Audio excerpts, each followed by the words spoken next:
They invited me for Christmas, just to send me away.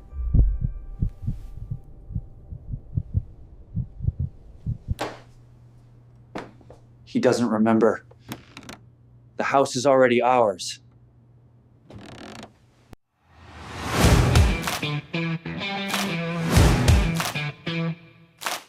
The Christmas ham was still steaming when my grandson handed me the brochure. He didn't even look ashamed, just stood there, bold as a bank teller, and slid it across the table like it was a bill. I stared down at the glossy cover. A place called Cedar Pines, assisted living. Full-color photos of strangers in wheelchairs smiling at plastic trees. "Grandpa," he said, his voice low but firm, "it's time. You should move out. Today." My hands didn't shake, not yet, but I remember how the heat left my chest and pooled in my fingers, like blood draining down the wrong drain.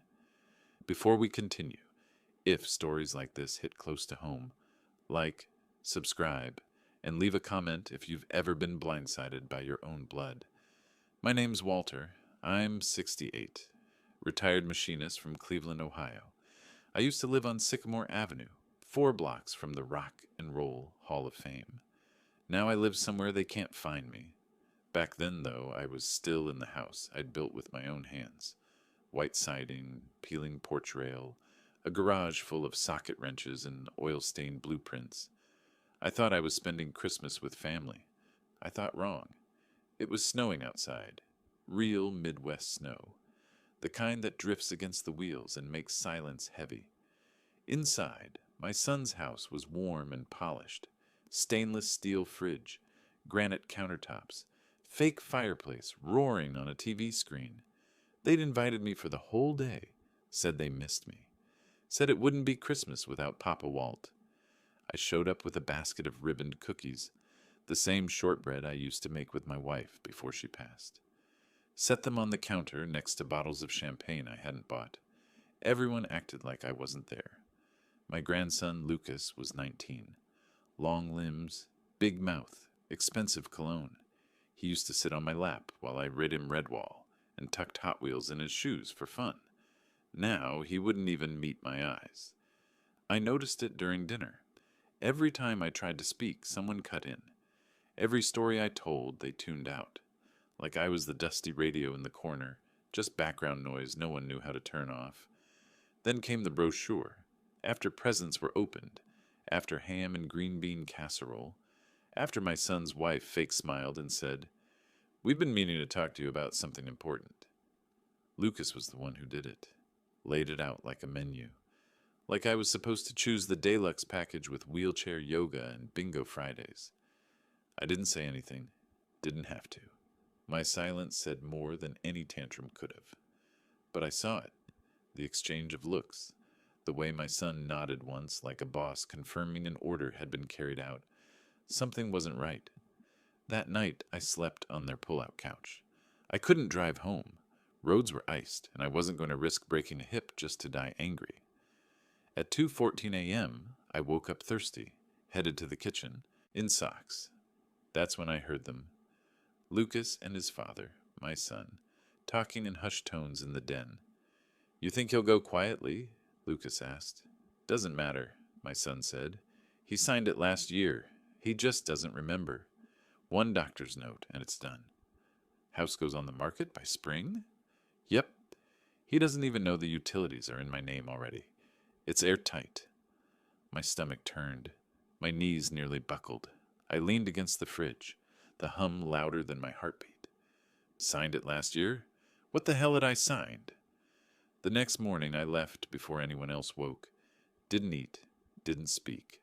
Just nodded once to the dog curled on the rug like he knew more than anyone else in that house. My truck started cold and loud. The windows were frosted, but I didn't wait for them to clear. I just drove. Back to my house. My house. Or so I thought. I called my bank first, asked if anything had changed on my account. The lady on the phone got real quiet. "Sir, you'll have to come in." I did, and what I saw made my chest ache like old bone under weather. Joint accounts I never opened, withdrawals I never made, names, my son's, Lucas's, next to mine on things I'd kept private my whole life. They'd siphoned thousands. Then I went to the county records office, asked for property deeds. The clerk flipped through files like she was brushing crumbs off a table. "Looks like the deed was transferred last March," she said, "to a Stephen Lane. That your son?" The name hit like a shovel to the gut. I walked out holding a printed copy. My signature, my handwriting, was at the bottom. But I never signed it. I still had one thing left, a safe deposit box at Lakeview Bank. I'd opened it with my wife in '88, right after Lucas was born. Inside that box was the truth they didn't know I'd kept. A lifetime, stacked in paper and ink. The will my wife and I signed the year Lucas was born. Edges yellowed, signature clean. The real deed to the house, with no transfers, no fine print, just my name in my own hand. Ledgers I'd kept by habit.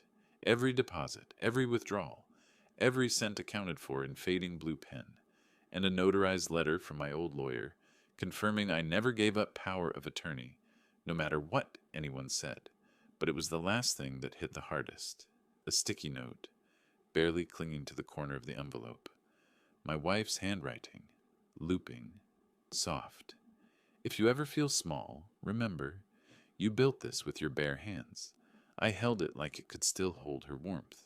And I knew right then that they hadn't just tried to steal my house. They tried to erase me. I wasn't going to let them. I didn't tell anyone I had the originals. Not my old friend Hal at the auto shop. Not the woman at the library who always asked about my wife. Not even the neighbor who still brought me casseroles once a week. I went quiet. I needed them to think I was confused, defeated, harmless. Because people like my son, they only strike when they think you're weak. They need your silence to sell the lie. So I gave them silence, but I was watching. Every move, every phone call, every slip. The first crack came in early January, cold enough that the truck's engine whined when I turned the key. I'd been splitting firewood that morning, the sound sharp and lonely in the backyard, when the mail slid through the slot. Among bills and catalogs sat a glossy envelope with a realtor's smiling face printed on the corner. I tore it open at the kitchen counter. "Mr. Lane, as discussed, here's our tentative listing plan for your father's property." My property? I stood there with the letter dangling between my fingers, heat rising behind my ears, the nerve to write as discussed when no one had discussed a thing with me. I didn't call the realtor, didn't scream, didn't threaten. Instead, I put on my coat and drove downtown. Old habits. Fix the problem at the source, face to face. The county records office smelled like paper and winter boots. Fluorescent lights hummed above rows of counters. I stepped up and laid 3 documents on the worn laminate. The true deed, my original power of attorney letter, and the slick forged one they'd filed. The clerk, young, hair in a tight bun, looked down, then back at me. "Sir, we may need to flag this. This might be fraud." "Might be?" I asked, keeping my tone flat. She swallowed. "I'll escalate it. Today." I nodded once, left with a receipt stamped under review. Cold ink, warm satisfaction. Enough, for now. Next stop was the bank. Same teller, new tone. The first time I'd come in, she'd looked at me like a kindly grandpa. This time she straightened when she saw the notarized letter. "I want full copies of every transaction made on any account with my name," I said. Her hesitation lasted half a heartbeat. Then she slid into professionalism, printed reams of paper, hole-punched and clipped. I drove to the library and spread the records across a long oak table under buzzing lamps. 2 days I sat there, page by page, every transfer, every online purchase. It was like watching a crime unfold in slow motion. Lucas had used my money to buy concert tickets, designer clothes, a gold bracelet from something called Ice House Miami, flights, hotels. They hadn't even bothered to cover their tracks. But it wasn't just the money. It was the arrogance, the way each charge seemed to say, "He won't check. He's old. He won't notice." They didn't know I still wrote every cent in ledgers, didn't know I'd kept every receipt since Reagan was in office, They'd mistaken quiet for blind. The worst came in a fax. Yellowed paper with a clinic logo I'd never seen. A single-page doctor's note. Mr. Walter Lane is experiencing early-stage cognitive decline, consistent with age-related memory loss. I recommend limited legal capacity going forward. Signed. Stamped. Filed. I had never met that doctor, never set foot in their office. That was the smoking gun. I scanned it. Printed duplicates. Slipped one copy into a plastic sleeve and drove to a lawyer I'd known back when my wife was fighting cancer. A man who'd once stayed late to help me rewrite her will when she was too sick to hold a pen. He read the page twice, eyebrows lowered to a hard, thin line. "This," he said quietly, "is perjury, medical fraud, and if they used it to transfer property, felony territory. Can we prove it?" I asked. He gave a small, knowing smile. "We can bury them in it." But I didn't strike. Not yet. Revenge that lands too soon just looks like anger. Anger can be spun, dismissed, laughed off. But revenge served cold, brick by brick, receipts and witnesses and notarized timelines. That looks like justice. And justice makes people pay attention. So I waited and built. By February, they started slipping. Lucas came by unannounced one gray afternoon, pulled up in a leased BMW with music thumping, tried his old key in my lock. I'd changed the locks. He knocked, sharp and impatient. I opened the door slowly, coffee mug in hand. "You all right, Grandpa?" he asked, voice a fake blend of concern and control. Never better. "You know, the house is going to be listed next week. Just a heads up." I let the words hang there, looked at him long and flat, the way a man looks at a loose bolt before tightening it. "Is that so?" "Yeah," he said, gum cracking, jaw cocky. "Don't want any confusion." "No confusion," I said evenly.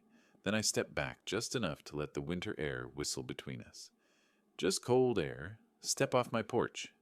His brow furrowed. Something flickered, the first hint of doubt. I didn't slam the door. I closed it soft. That always stings more. The next morning I mailed certified letters. 10 of them. 1 to the title office. 1 to the bank fraud division. 1 to the realtor. 1 to Lucas. 1 to my son. Others to state regulators, the clinic's ethics board, even the IRS fraud department. Because if you touch my accounts, I make sure every agency knows. Each envelope was heavy. Copies of deeds, signatures, receipts, notarized statements, even a thumb drive with scanned files. Nothing digital that could vanish with one password change. Everything physical, undeniable. Truth in black and white. The house went very quiet after that. No more phone calls, no more fake check-ins. Silence thick enough to taste. But I still wasn't done, because evidence alone doesn't fill the hollow place where betrayal lives. I wanted them to look me in the eye, to feel the weight of what they'd tried to take. So I set the trap. I called my son, kept my tone mild, even warm, told him I was ready to move.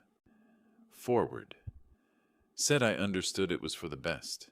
Asked if he'd meet me for lunch at the diner on East 12th, the one with cracked vinyl booths and coffee that tastes like burnt toast. He agreed quickly. Too quickly. When the day came, I wore my old work jacket, the one with Walt stitched in red above the heart. Grease-stained, faded denim, a relic of the life I'd built. He arrived smug, business casual. New coat, shiny shoes, Bluetooth blinking in his ear, like a man arriving for a sales pitch he'd already closed. We sat, didn't order food, just coffee. He leaned in, voice syruped with fake sympathy. "Dad, I know this has been hard for you." I let him talk. Every line of practiced empathy. Every excuse about Lucas, meaning well. Every justification about how the house will help the family. I listened like a machinist listens to a faulty engine, patient, certain the failure will reveal itself. Then I reached into my coat, pulled out a single sheet of paper, slid it across the table with 2 fingers. "Before we go further," I said quietly, "read this." He unfolded it. The color drained from his face. It was the fraud report from the county recorder's office. Stamped, signed, filed, irrefutable. I didn't gloat, didn't raise my voice, didn't need to. You're going to get a letter next week, I said. From the state attorney's office. I suggest you open it. He stammered, called it a misunderstanding, blamed messy paperwork, said Lucas got overexcited. I stood, dropped a $5 bill for the coffee. You made your move, I said. Now I'm making mine. Then I walked out, left him sitting there, hands trembling against the laminate, steam curling from his untouched cup.